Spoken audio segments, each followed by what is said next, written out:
1 João capítulo 2. Vamos então ao sermão.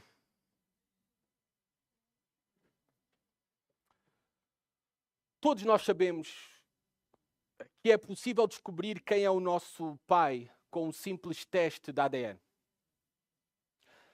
Na verdade, não importa tanto o que tu pensas ou digas quem é o teu pai. É o código genético que revela a tua origem. É o código genético que revela a tua origem. Vocês sabem que existe também, entre aspas, um ADN espiritual. E o simples teste para revelar esse ADN espiritual é a carta de 1 de João. Nós já temos vindo a fazer vários testes, porque são testes diferentes que o apóstolo João faz ao longo desta carta, para nós podermos conhecer qual é o nosso ADN espiritual. A que família espiritual nós pertencemos? Porque há apenas duas famílias na humanidade. Duas famílias.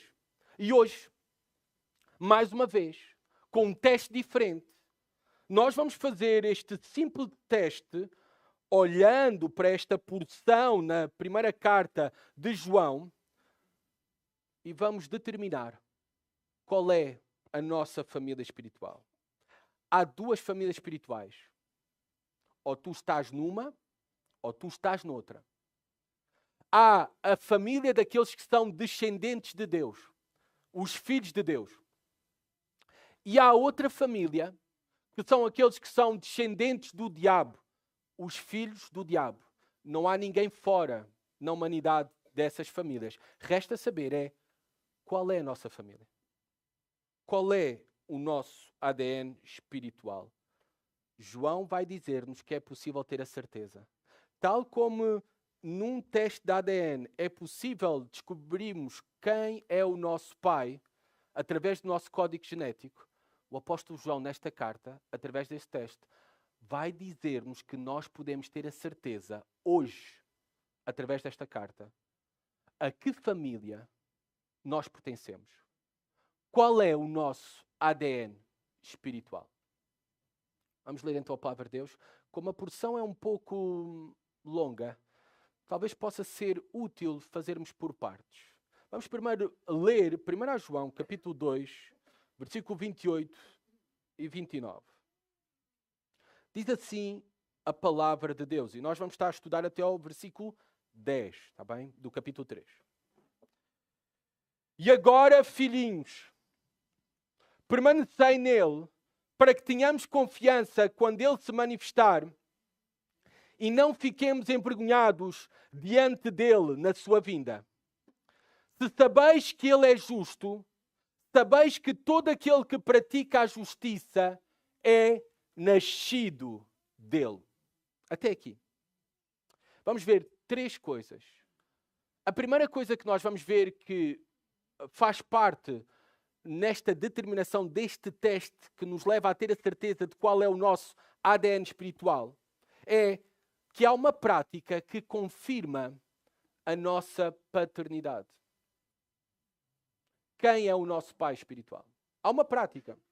Há uma prática que confirma a nossa permanência. Que nós, de facto, pertencemos a esta família.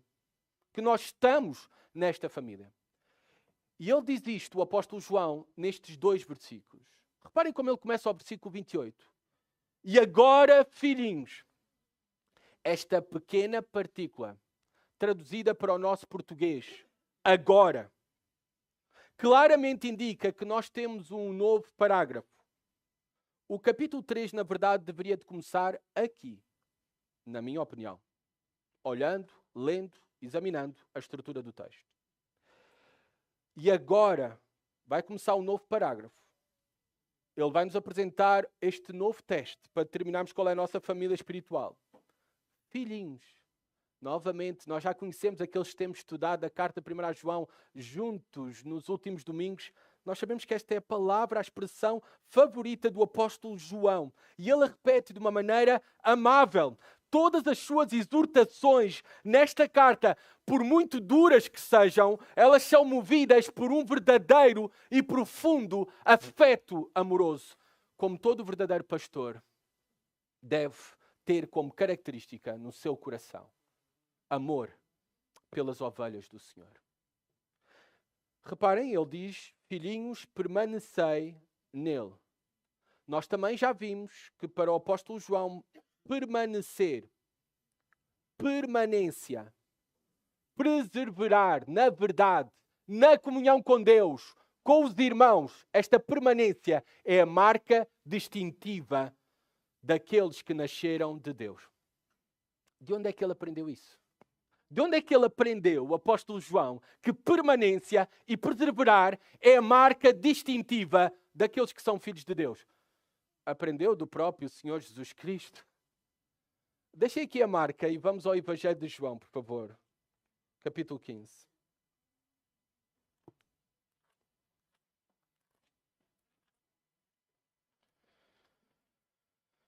João capítulo 15, versículo 4. Reparem o Senhor Jesus Cristo. O que ele diz, o que ele afirma aqui. Para os seus discípulos. Reparem. Diz assim a palavra de Deus: permanecei em mim e eu permanecerei em vós. O ramo não pode dar fruto por si mesmo se não permanecer na videira. Assim também vós, se não permanecerdes em mim.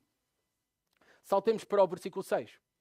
Quem não permanece em mim é jogado fora e seca, à semelhança do ramo. Esses ramos são recolhidos, jogados no fogo e queimados. Se permanecerdes em mim e as minhas palavras permanecerem em vós, pedi o que quiserdes e vos será concedido. E saltemos para o versículo 16. Não fostes vós que me escolhestes.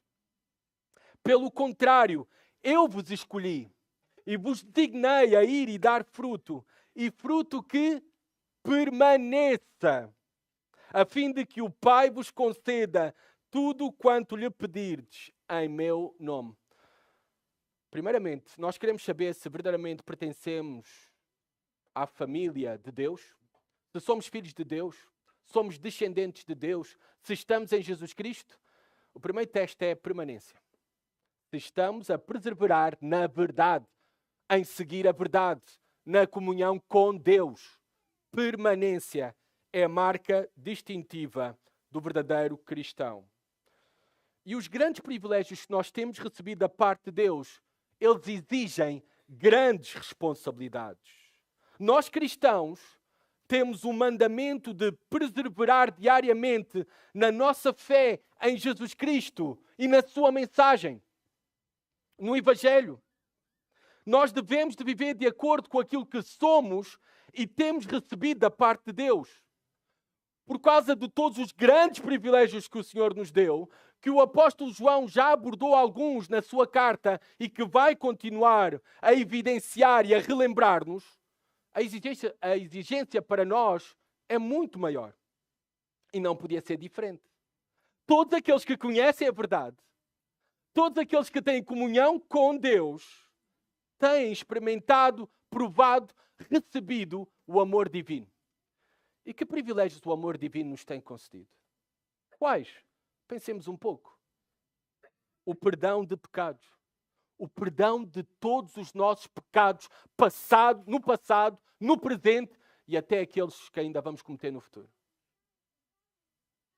Que outros privilégios nos têm sido concedidos pelo amor divino para connosco? Não baseado nos nossos méritos. É porque Ele nos decidiu amar e decidiu realizar isto em nós. Por exemplo, a dádiva da unção do Espírito Santo. Nós já vimos há 2 domingos atrás que o Espírito Santo habita em nós. Todo verdadeiro cristão, aquele que nasceu de novo, tem o Espírito Santo nele. Orações respondidas. Participar da comunhão espiritual. Adoração, o privilégio de sermos adoradores do Senhor. O serviço no reino de Deus. Eu podia continuar por muito mais. Aliás, o apóstolo João já falou da vida eterna. esta qualidade de vida em quantidade para todo sempre. Todos estes privilégios e muitos mais nos foram dados em Jesus Cristo, recebidos por amor divino.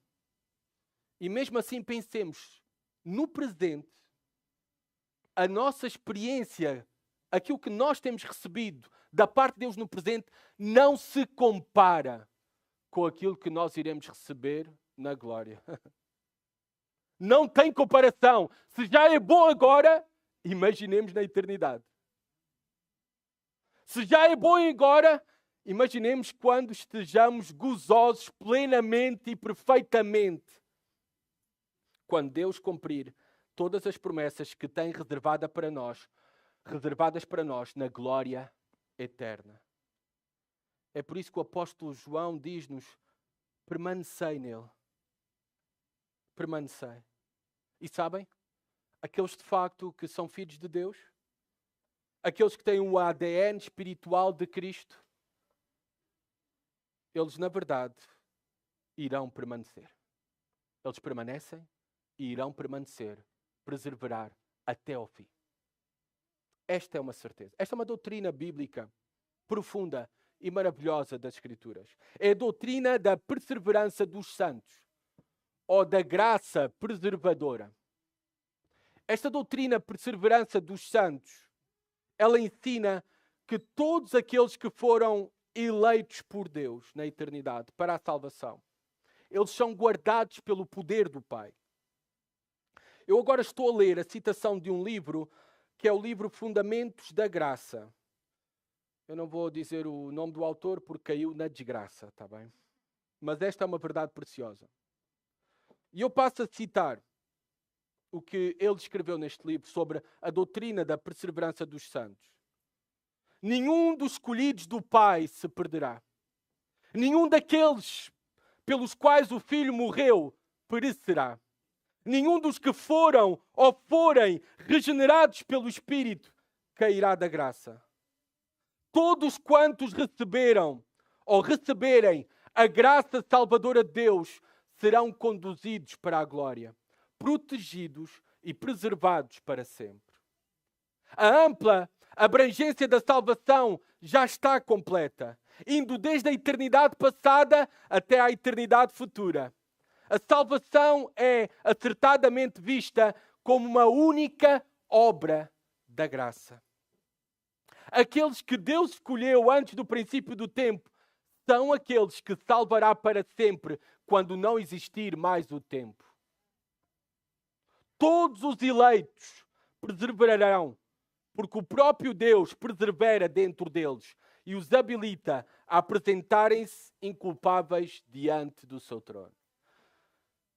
Que verdade gloriosa e profunda. Mas é simples assim, resumindo tudo aquilo que está aqui escrito e que eu passei a citar para vocês.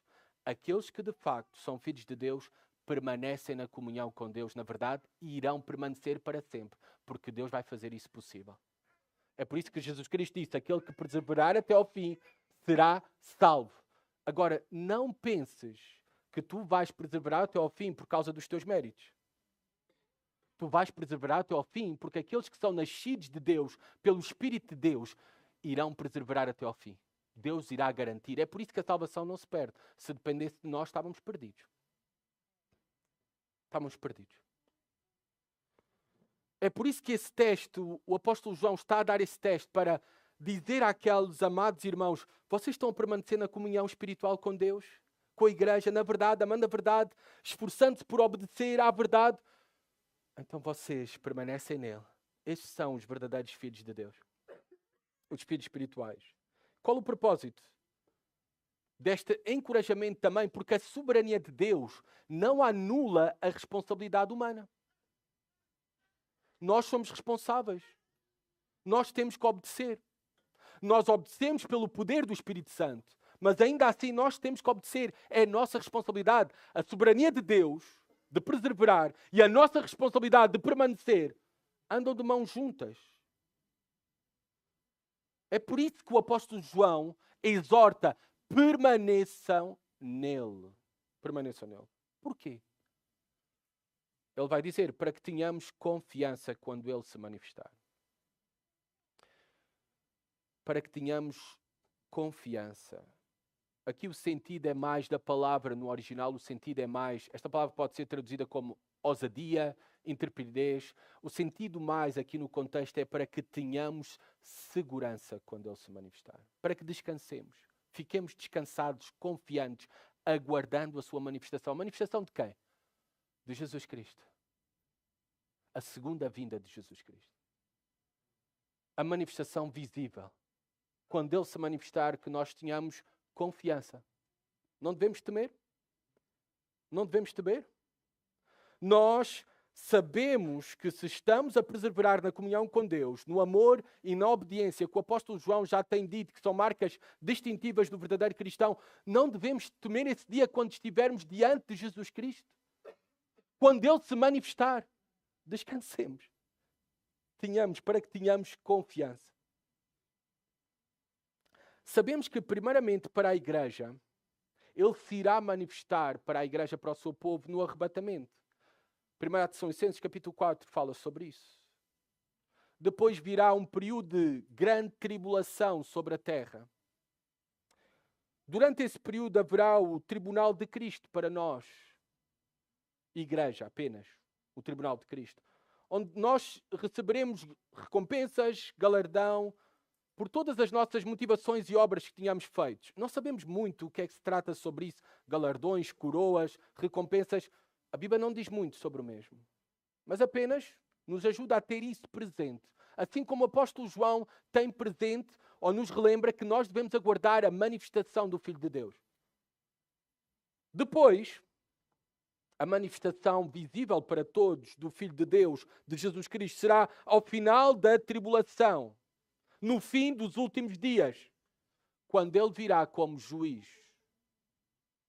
Ele virá para julgar tudo e todos.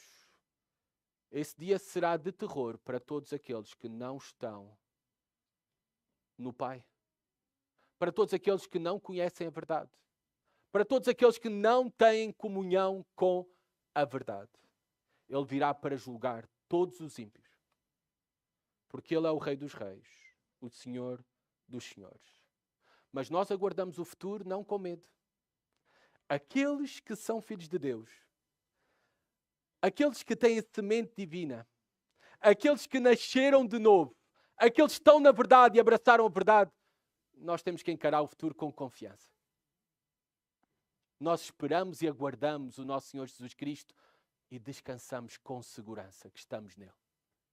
Se estamos a permanecer na verdade. Não apenas exteriormente, publicamente, mas na nossa intimidade, nas nossas motivações, nos nossos desejos internos. Naquele dia, se for assim, nós devemos esperar esse dia com confiança quando estivermos diante de Jesus Cristo no tribunal de Cristo. E também não fiquemos envergonhados. Nem haverá razão para tal. Porque nós vivemos verdadeiramente aquilo que professamos. A nossa hipocrisia não será desmascarada. Vergonha haverá para todo o hipócrita. Vergonha haverá para todo o infiel. Vergonha haverá para todo o falso mestre. Mas não para os verdadeiros filhos de Deus. Não. Esse dia não será de vergonha. Esse dia será de gozo, alegria, de paz. Versículo 29 ainda. Se sabeis que Ele é justo, sabeis que todo aquele que pratica a justiça é nascido dele. Na primeira carta de João, o verbo conhecer, o verbo saber, não é? Eu sei, aparece com muita frequência e é teologicamente central. No grego, João usa principalmente dois verbos na sua carta para se referir a conhecer. Ele usa o verbo no grego oida, que é saber com certeza, conhecimento seguro. E ele também vai intercalando com outro verbo no grego, gnosko, que é conhecer por experiência, conhecimento por relacionamento. E ambos são uma realidade para aqueles que são verdadeiramente filhos de Deus em relação à verdade, ao Pai, a Jesus Cristo. Reparem, neste versículo aparece o verbo ginosko, este conhecer por relacionamento. Uma palavra que aparece 25 vezes ao longo desta carta. O apóstolo João diz, se sabeis. O propósito da primeira carta de João foi dar certeza. Certeza de salvação. É possível tu saber se és salvo.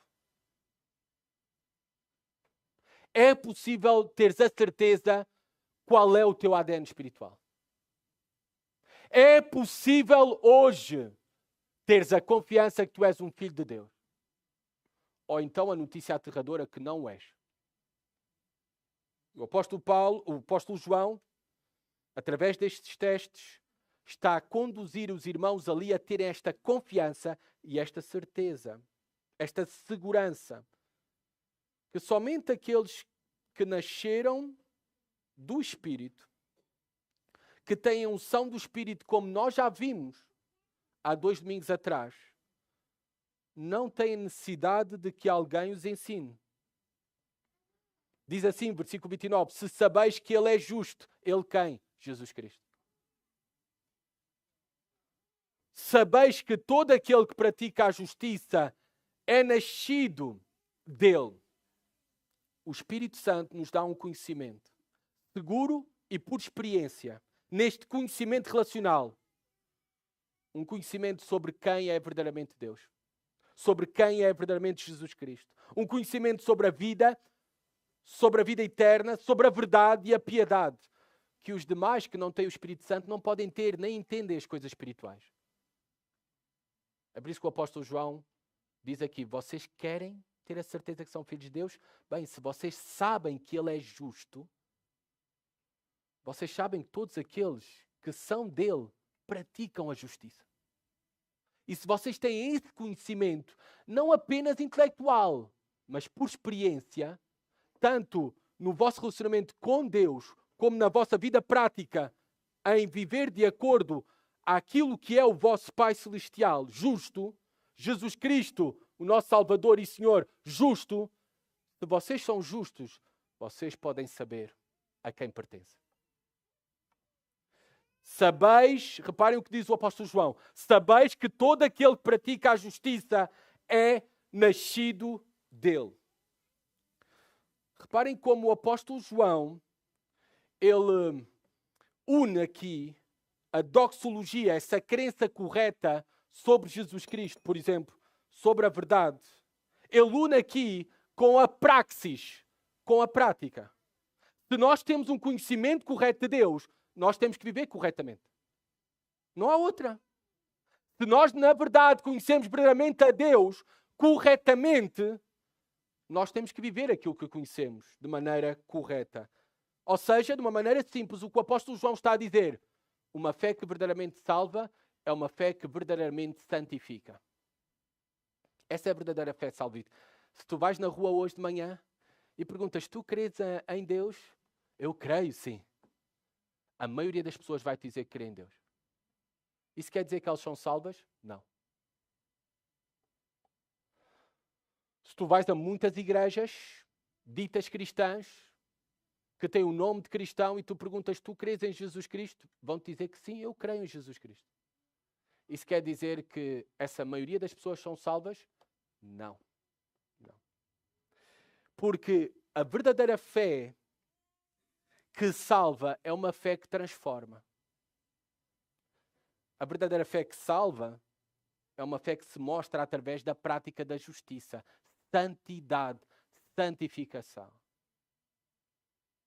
Então, não existe filhos de Deus ao domingo que vivem como descendentes do diabo durante a semana. Isso não existe. Esta não é a mensagem das Escrituras. Não existe tal coisa. Também aquela afirmação que todos são filhos de Deus não é verdade. Não todos são filhos de Deus. E o apóstolo João está a fazer esta distinção. Não existe filhos de Deus ao domingo que vivem como descendentes do diabo durante a semana.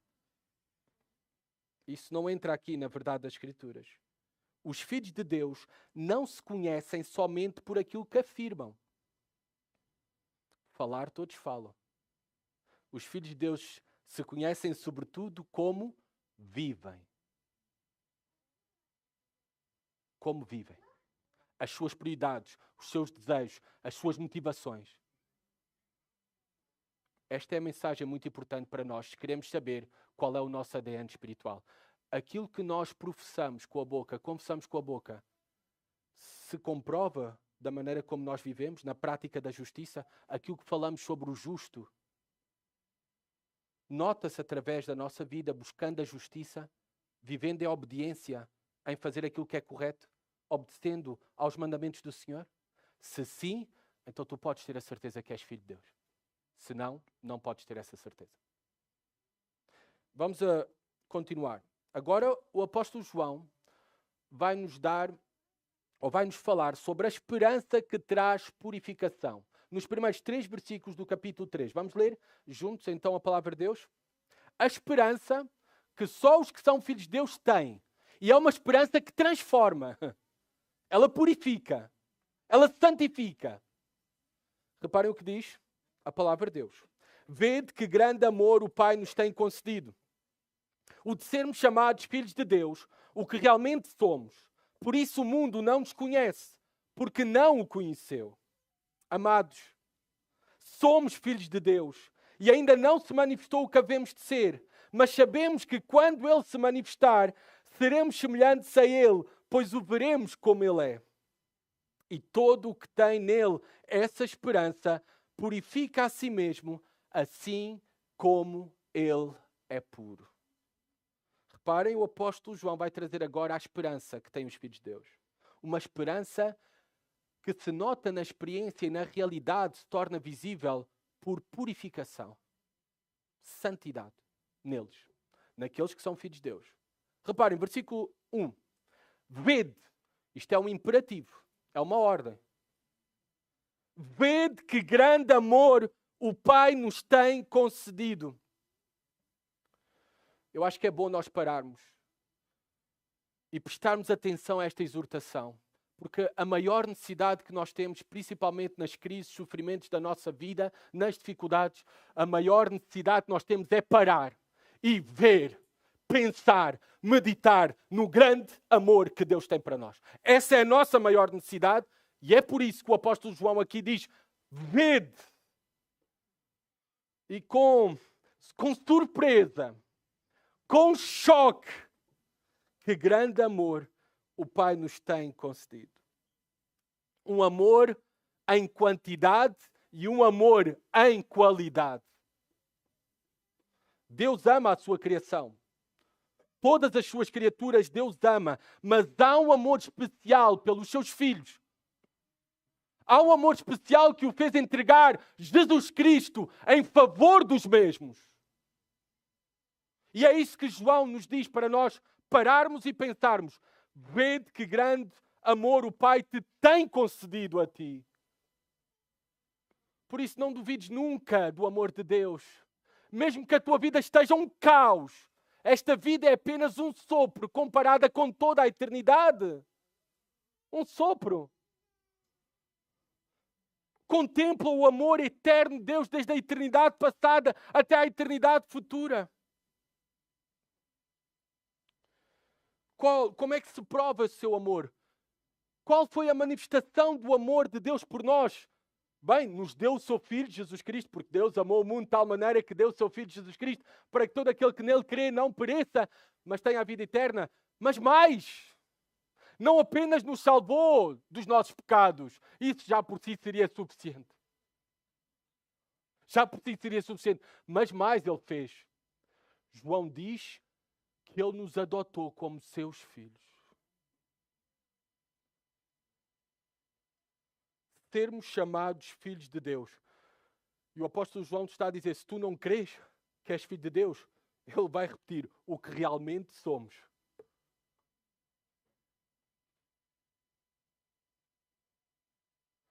Verdadeiramente nós somos filhos de Deus se conhecemos a verdade, se vivemos a verdade, São características daqueles que têm o Espírito de Deus e foram adotados por Deus. Deus, por isso, nos deu uma nova identidade. Temos que viver de acordo com essa identidade. Deus nos adotou como seus filhos. Se diz que a Rainha Vitória de Inglaterra era terrível. Terrível quando era criança. Terrível quando era adolescente. Terrível. Mal comportada. Quando ela soube que ia ser rainha, eu não sei se isso é uma lenda ou não, está bem? Quando ela soube que ia ser rainha, ela mudou o seu comportamento e atitude. Para se comportar com a dignidade do cargo. Quanto mais nós? Filhos de Deus. Do Rei dos Reis, do Senhor dos Senhores. Quanto mais nós temos que nos comportar, viver de acordo àquilo que nós somos, representando o nosso Pai perfeito celestial. Que o Senhor nos ajude. Realmente somos filhos de Deus, custa a crer, mas é verdade. Há dias que me custa a crer que eu sou filho de Deus. Mas é verdade. De inimigos fomos adotados por eles. De escravos do pecado, fomos tornados filhos de Deus. De ofensores a glorificados por toda a eternidade. Vede que grande amor.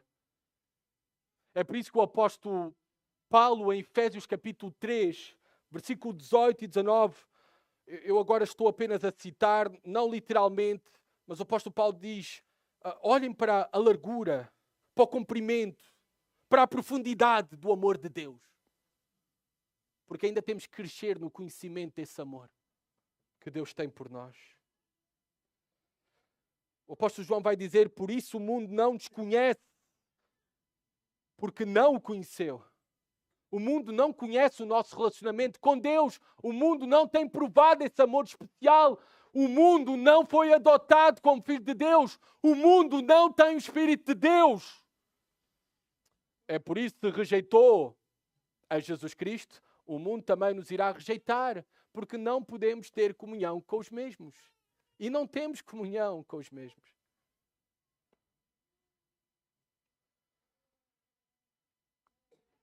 Versículo 2. Amados, ele vai repetir. Somos filhos de Deus. Custa a crer, por isso é que o apóstolo João tem que repetir. E ele diz mais. E não se manifestou o que havemos de ser, mas sabemos que quando ele se manifestar, seremos semelhantes a ele, pois o veremos como ele é. Esta palavra manifestar aparece pelo menos 5 vezes ao longo desta porção. Se eu não estou em erro, estou a dizer de memória. Mas 5 vezes ao longo desta porção, do versículo 28 do capítulo 2 até ao versículo 10 do capítulo 3. Esta é a mesma palavra manifestar que é usada para a manifestação de Jesus Cristo, para a revelação de Jesus Cristo visível. Não é?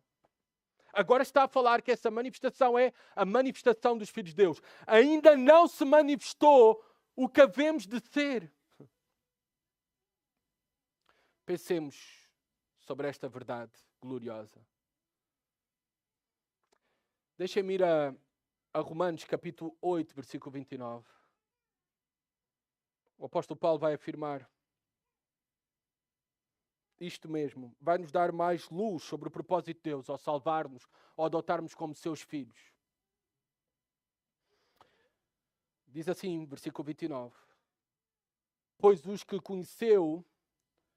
Eu estou a falar Romanos 8, 29, tá bom? Pois os que conheceu por antecipação, também os predestinou para serem conformes à imagem de seu filho, a fim de que ele seja o primogênito entre muitos irmãos. Nós seremos à imagem de Jesus Cristo por toda uma eternidade. O que é isso que quer dizer? Não sabemos toda a profundidade desta afirmação. Não sabemos todas as implicações. A Bíblia não nos diz tudo. Mas pensem comigo. Nós pensamos na eternidade, na glória, que ela será maravilhosa porque estaremos com Cristo. E é verdade. Mas não é só isso. Sabem porque é que ela será maravilhosa?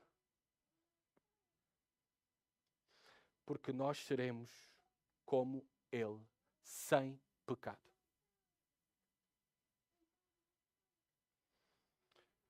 Esta coisa horrível, este homem miserável, que se torna mais visível diante da minha esposa e dos meus filhos, ou na intimidade que só Deus pode contemplar, um dia será sem pecado. Que dia maravilhoso será esse?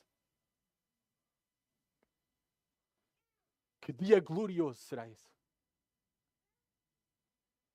Seremos como Ele é. Teremos um corpo também transformado em glória, um corpo perfeito.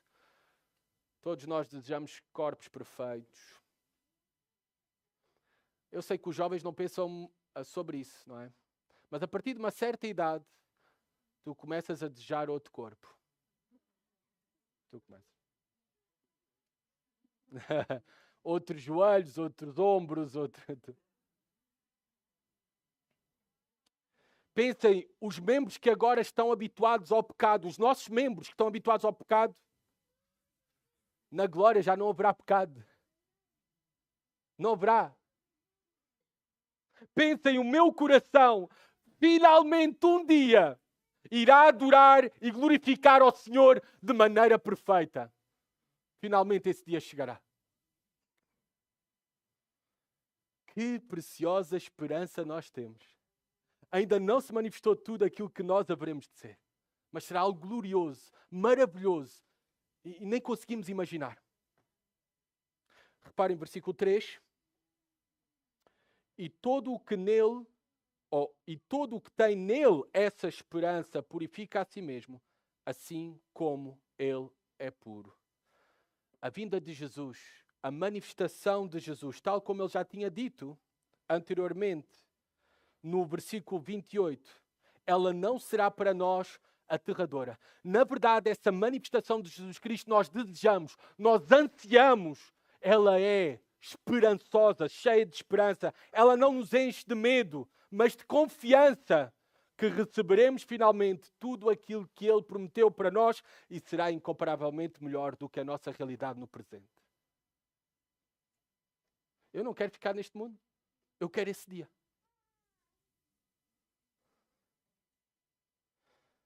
A esperança cristã do cristão, dos filhos de Deus, não é como a esperança, entre aspas, dos demais habitantes desta terra.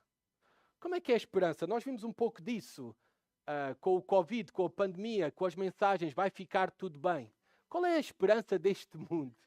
A esperança deste mundo é um simples desejo. O vai ficar tudo bem era um simples desejo, ou plano. Para nós, esperança, sinónimo é certeza. Porque o nosso Deus é imutável, Ele não pode mentir e aquilo que Ele prometeu tudo, Ele vai cumprir. Para nós, esperança não é um simples desejo, não é um plano, é certeza. Vai acontecer. Mais cedo ou mais tarde, vai acontecer. Essa certeza e confiança que temos, ela não nos pode deixar indiferentes. Não. Que grande amor, que grande esperança nós temos. É por isso que o apóstolo João vai dizer o seguinte: e todo o que tem nele essa esperança purifica a si mesmo, assim como ele é puro. Nós já sabemos qual é o nosso fim. Nós já sabemos qual é o nosso alvo, ser como Cristo. E aqueles que têm o Espírito de Cristo começam a desejar este momento glorioso. Desejam ser semelhantes a Ele agora. Agora, no presente. Porque esta é a vontade de Deus. E é sendo semelhantes cada vez mais a Jesus Cristo que nós iremos experimentar a sua boa, agradável e perfeita vontade. É por isso que a esperança da sua vinda nos purifica, nos santifica, nos renova. De que maneira? Se nós temos bem presente a sua vinda e todas as promessas que iremos receber, a nossa realidade gloriosa futura, o que é que isso produz no presente em nós? Bem, produz verdadeiro gozo e alegria. Portugal é um dos países com a maior taxa de depressão. Nós, como cristãos, devemos encontrar o nosso gozo e alegria, não nas circunstâncias, não olhando para dentro de nós mesmos, mas em Jesus Cristo e nas suas promessas para nós. Também esse seu amor e esperança que nós temos nas suas promessas nos constrange para a obediência. É por isso que nos purifica. Produz mais humildade. Porque nós sabemos que não depende de nós. É tudo dádiva dele. É por isso que o apóstolo João diz: vede que grande amor o Pai nos tem concedido. Não há razões para orgulho na vida cristã. O cristão tem que ser o mais humilde a pisar esta terra. É esta esperança que nos purifica porque nos ajuda a responder com fé no meio das crises e sofrimento. Nós sabemos que no final venceremos e quem tem a última palavra não é a crise, o sofrimento nem a morte. Quem tem a última palavra é Jesus Cristo, quando restaurar todas as coisas.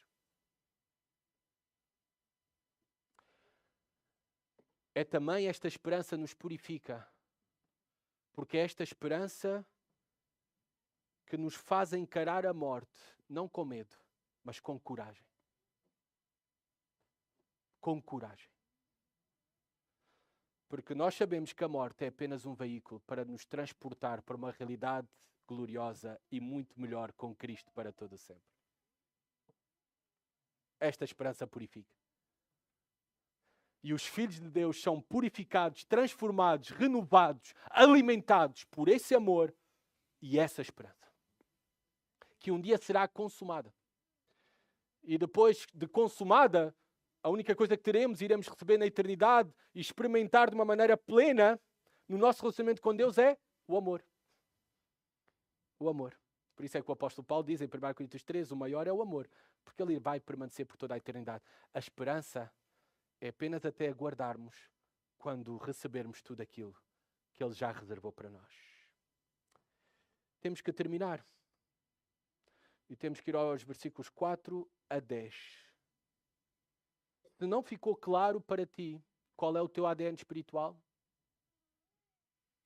se não ficou claro para ti qual é a prática que demonstra que dá provas da tua permanência em Deus e que és de facto filho de Deus, se não ficou claro para ti o grande amor que Ele tem por ti, a esperança e confiança que tu tens nele, que purifica, te transforma no presente, então João agora vai resumir tudo isto, deixando claro a distinção destas duas realidades espirituais, destas duas famílias espirituais, os filhos de Deus e os filhos do diabo. Do versículo 4 ao 10. Vamos ler juntos, por favor. Todo o que vive habitualmente em pecado também vive em rebeldia contra a lei, pois o pecado é rebeldia contra a lei. E bem sabeis que ele se manifestou para tirar os pecados, e não há pecado nele. Todo o que permanece nele não vive pecando. Todo o que vive pecando não viu nem o conheceu. Filhinhos, ninguém vos engane. Quem pratica a justiça é justo, assim como ele é justo. Quem vive habitualmente no pecado é do diabo, pois o diabo peca desde o princípio. Para isto o Filho de Deus se manifestou, para destruir as obras do diabo. Aquele que é nascido de Deus não peca habitualmente, pois a semente de Deus permanece nele e ele não pode continuar no pecado, porque é nascido de Deus. Os filhos de Deus e os filhos do diabo manifestam-se assim. Quem não pratica a justiça não é de Deus, nem quem não ama o seu irmão. A distinção entre duas famílias espirituais ficam claras para nós pelo apóstolo João. As últimas décadas, na história cristã, elas têm sido uma tendência decadente para a igreja evangélica. Uma tendência decadente sem precedentes ao longo da história. Por que é que eu afirmo isso? Cada vez mais no meio evangélico se levantam muitos a minimizar a importância da doutrina bíblica. Uma prática que a nossa igreja tem de ensinar a Bíblia através da pregação expositiva, sequencial, livro por livro, carta por carta, é uma raridade nas igrejas evangélicas hoje em dia. Mas para o apóstolo João, nós já vimos que a verdade de Deus, toda a verdade de Deus, é fundamental para a nossa salvação. É fundamental para a nossa comunhão com Deus e uns com os outros. Mas há muito a minimizar a doutrina bíblica. Não, falemos do amor, não da doutrina. A teologia mata, as muitas letras matam, enlouquecem. Falemos do amor. Bem, essa nós já temos aprendido com João, que não é uma verdade bíblica. O amor tem que ser fundamentado na verdade. O amor é alimentado pela verdade. Se não é qualquer outra coisa, mas não é amor verdadeiro. Continua.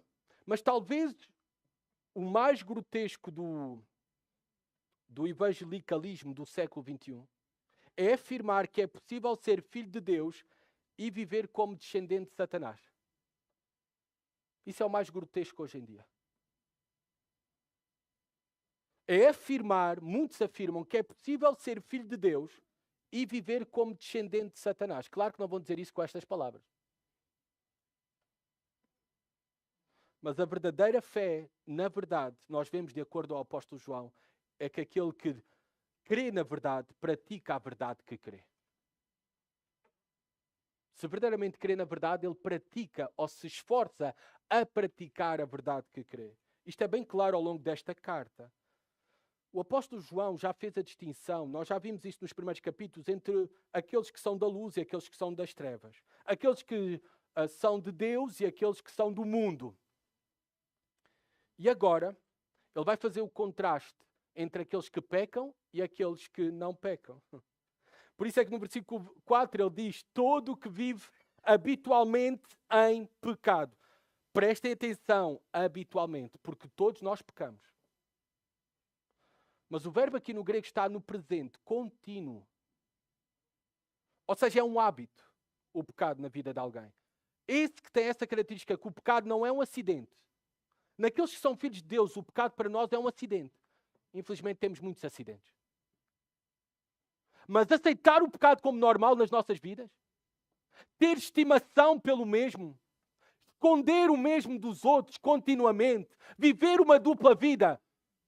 O apóstolo João está a dizer, versículo 4, todo o que vive habitualmente na prática do pecado, literalmente está assim, também vive em rebeldia contra a lei de Deus, pois o pecado é rebeldia contra a lei.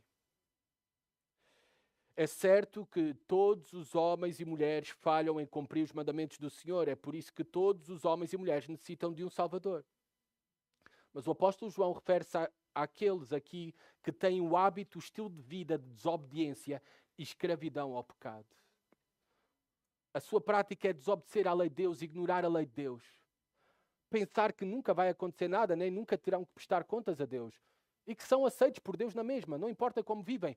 Havia os falsos mestres que faziam esta distinção entre o espírito e o corpo, não é? Entre a parte imaterial e a parte material. E eles diziam, vocês são filhos de Deus. Não importa como vivem aquilo que fazem com os vossos corpos. Porque a matéria não tem nada a ver com o nosso relacionamento com Deus. É por isso que o apóstolo João está a dizer, não. É que se tu dizes que és filho de Deus, isso se mostra no teu viver. Com aquilo que tu fazes. Com as tuas afeições, motivações, desejos, com o teu corpo. Versículo 5.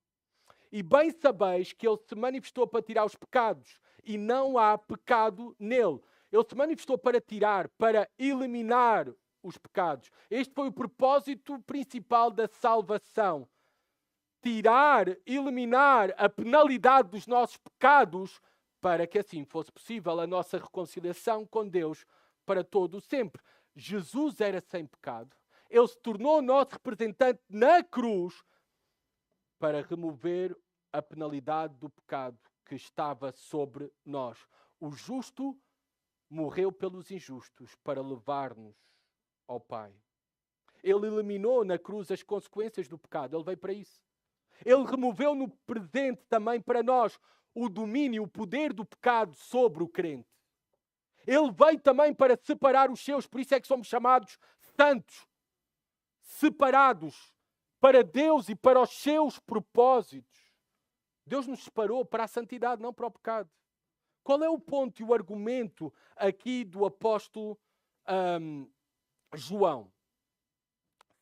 Se ele cumpriu esse propósito para a nossa salvação, para separar-nos do pecado e separar-nos para ele, para a santidade, Então aquele que verdadeiramente foi salvo por ele, por aquele que não tinha pecado, por aquele que foi o nosso perfeito sacrifício substitutivo, então no presente, se nós temos comunhão com ele, é impossível que nós estejamos em pecado, vivamos no pecado como estilo de vida.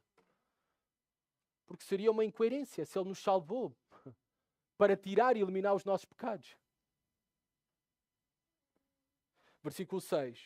Todo o que vive, reparem, é o viver, é o estilo de vida, é o hábito normal, natural, aceito por essa pessoa. Todo o que vive pecando não viu, nem o conheceu. Não viu o seu amor, não experimentou o seu amor. Esta é uma mensagem de advertência para ti que estás aqui esta manhã. Se tu vives como descendente do diabo durante a semana, se tu vives a pecar sem arrependimento, sem tristeza, pelo teu estilo de vida, pelas coisas que tu praticas, então a mensagem para ti do apóstolo João é que tu não tens comunhão com Jesus Cristo. Seja talvez o teu vício em álcool, seja talvez pornografia, seja talvez o teu vício no trabalho, por sobre todas as outras coisas, inclusive Deus. Seja talvez o teu vício nos videojogos, nos jogos da sorte, ou outra variedade de pecados aos quais todos nós somos tentados. E é verdade que às vezes sucumbimos. Mas se tu aceitas todos esses pecados e outros que eu não mencionei como algo normal, sem arrependimento, sem lutar contra eles, sem desejar que amanhã sejas melhor e diferente, então todo aquele que vive pecando não viu nem o conheceu. Não podes ter essa certeza. Porque Deus não veio para salvar dos nossos pecados, para que vivamos a pecar. Não faz sentido nenhum. Para isso não era necessário ter enviado o seu filho. Versículo 7. Filhinhos, ninguém vos engane. Nem a cultura do presente, nem a cultura evangélica do presente, que oferece um evangelho light, um seguir a Jesus Cristo sem custo, sem abandono, sem renúncia, sem negação, nem os falsos mestres, ninguém vos engane, diz o apóstolo João. Quem pratica a justiça é justo, assim como ele é justo. Ser cristão não é só não fazer coisas más. Ser cristão não é só não pecar. Ser cristão é fazer ativamente e continuamente boas obras, obras de justiça. Quem pratica a justiça é justo, assim como ele é justo. Esses são os verdadeiros filhos de Deus. Versículo 8, que temos que terminar. Quem vive habitualmente no pecado é do diabo, pois o diabo peca desde o princípio. Ele foi o primeiro pecador. Para isto o Filho de Deus se manifestou, para destruir as obras do diabo. Quem vive a pecar só dá provas que o seu pai, o ADN espiritual que tem, é do diabo, do primeiro pecador. Mas reparem, qual o propósito pelo qual o Filho de Deus, Jesus Cristo, veio, se manifestou na sua primeira vinda? Para destruir as obras do diabo. Quais são as obras do diabo? As obras do diabo são muitas. Tentar-nos ao pecado, inspirar ideologias perversas, espalhar o engano, criar falsas religiões, acusar os crentes, levantar falsos mestres e falsos irmãos. Mas, sobretudo, as obras do diabo é por meio da morte a levar os homens à destruição eterna para todo o sempre. Mas na cruz, o Cordeiro derrotou o dragão. Na cruz, a última palavra foi do leão. Está consumado. Ele destruiu as obras do diabo. A morte já não nos pode fazer dano. Se estamos em Jesus Cristo, não há mais condenação. O nosso fim será vida eterna com Cristo para todo o sempre. Versículo 9. Aquele que é nascido de Deus não peca habitualmente. Viram o ponto do apóstolo João? Não quer dizer que não peca. Não peca habitualmente.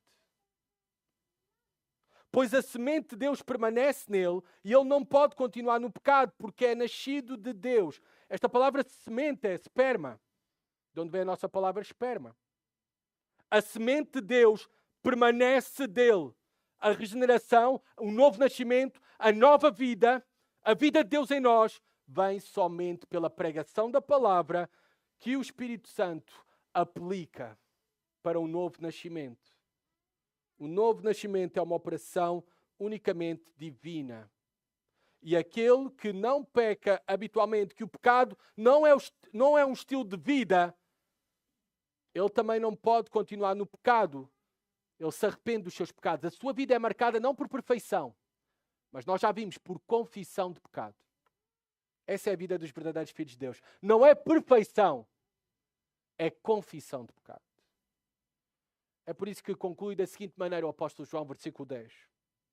Os filhos de Deus e os filhos do diabo manifestam-se assim. Quem não pratica a justiça não é de Deus, nem quem não ama o seu irmão. Sobre o amor ao irmão, vamos ver, se o Senhor permitir, no próximo domingo.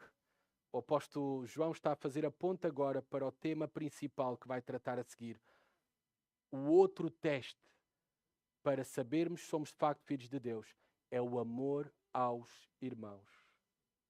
Aqui fiquemos com esta conclusão destas duas famílias espirituais. Elas se manifestam. Os filhos do diabo se manifestam. E os filhos de Deus se manifestam. De que seguinte maneira há um contraste absoluto. Os filhos de Deus, nós vimos, eles praticam a justiça. Eles não vivem na prática contínua do pecado. E eles amam os seus irmãos, que nós vamos ver mais sobre isso no próximo domingo. Os filhos do diabo, eles praticam o pecado como estilo de vida, como hábito, sem problemas. Eles vivem na prática do pecado e eles não amam os irmãos. Quem não tem a sua vida marcada por um caráter justo e um amor aos irmãos, não importa aquilo que possam dizer, não importa a que igreja dizem pertencer ou que experiência dizem ter tido com Deus, eles de certeza não são filhos de Deus.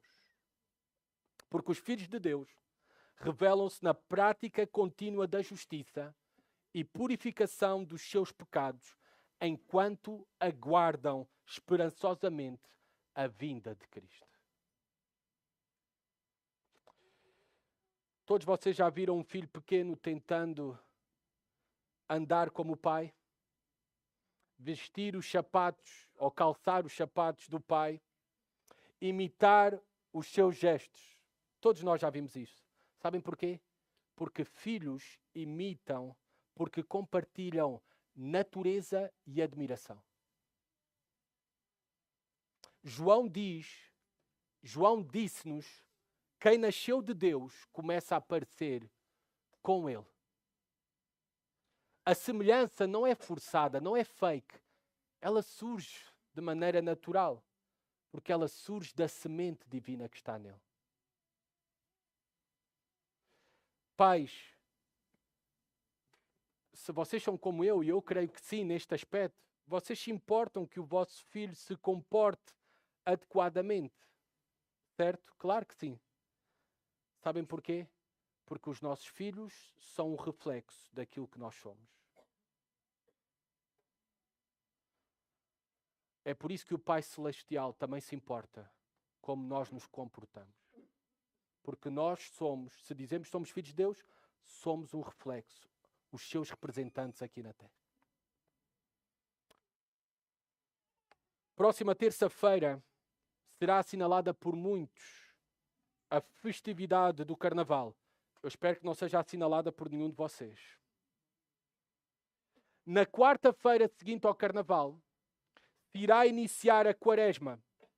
É um período de 40 dias na tradição cristã, iniciada na quarta-feira, aquela que é chamada Quarta-feira de Cinzas, e termina antes da Quinta-feira Santa, Páscoa. É um tempo dedicado à conversão, um tempo dedicado à oração, um tempo dedicado ao jejum, um tempo dedicado à piedade. Sabem, nós não precisamos da Quarta-feira de Cinzas. Nós não precisamos de esperar um dia depois do Carnaval. Que hoje comece a verdadeira Quaresma na nossa vida. Hoje é o tempo para te voltares para Deus. Talvez pela primeira vez. Ou se tu já és um filho de Deus, Mas se tens andado em desobediência, em pecado, os filhos de Deus não permanecem assim para sempre. Hoje é o tempo de voltares para Deus e reacenderes o teu relacionamento com Deus, confessando os teus pecados, abandonando os teus pecados. Agora é o dia de deixar o carnaval para trás e te esforçares e confessares os teus pecados para viver para aquele que morreu para destruir as obras do diabo e que virá novamente para reinar em poder e glória para sempre. Na encarnação nós vimos, na encarnação de Jesus, que ele apareceu para salvar-nos ao destruir as obras do diabo. Jesus já venceu o pecado e o inferno. É por isso que nós podemos ter a confiança que não apenas iremos vencer o inferno, que não é o nosso destino final, mas nós também podemos vencer o pecado no presente e refletir devidamente ao nosso Pai Celestial com as nossas vidas. Christos Victor. Esta música que nós cantamos, que fala da vitória de Cristo, é isso que nós proclamamos. Nós proclamamos a vitória de Cristo. Na cruz, um descendente de Eva esmagou a cabeça da serpente, para que tu e eu possamos ser descendentes de Deus e manifestarmos-nos por toda uma eternidade como seus filhos. Somos mais que vencedores nele. A exortação de Paulo, ela é bem apropriada para concluir este sermão. Esta exortação está em 1 Coríntios 6, 9 a 11. E eu quero apenas que possamos ouvir a leitura e ficar em silêncio depois da mesma, refletindo na nossa condição espiritual. 1 Coríntios 6, 9 a 11.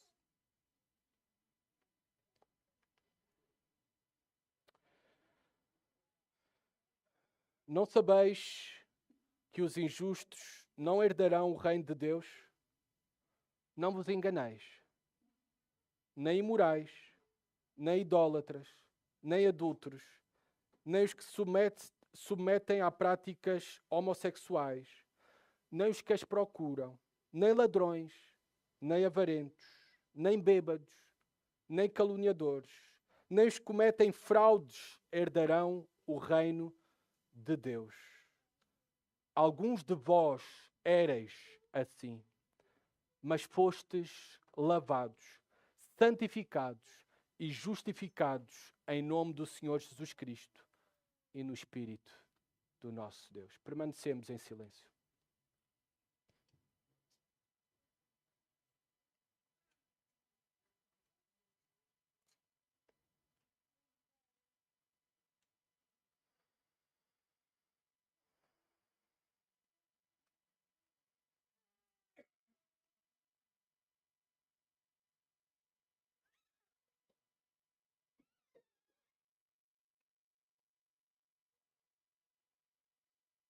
Senhor, se já fomos lavados, santificados e justificados em nome do Senhor Jesus Cristo, que vivamos como tais, Pai. Que odiemos cada vez mais e tenhamos cada vez mais o pecado como amargo para as nossas almas. E possamos manifestar-nos cada vez mais e melhor como teus filhos. Se não é assim, Senhor, que hoje possa haver arrependimento sincero e verdadeiro. E voltarmos para Ti de todo o coração, Senhor. E reacendermos o nosso relacionamento contigo. Pedimos isso no nome do Senhor Jesus. Amém.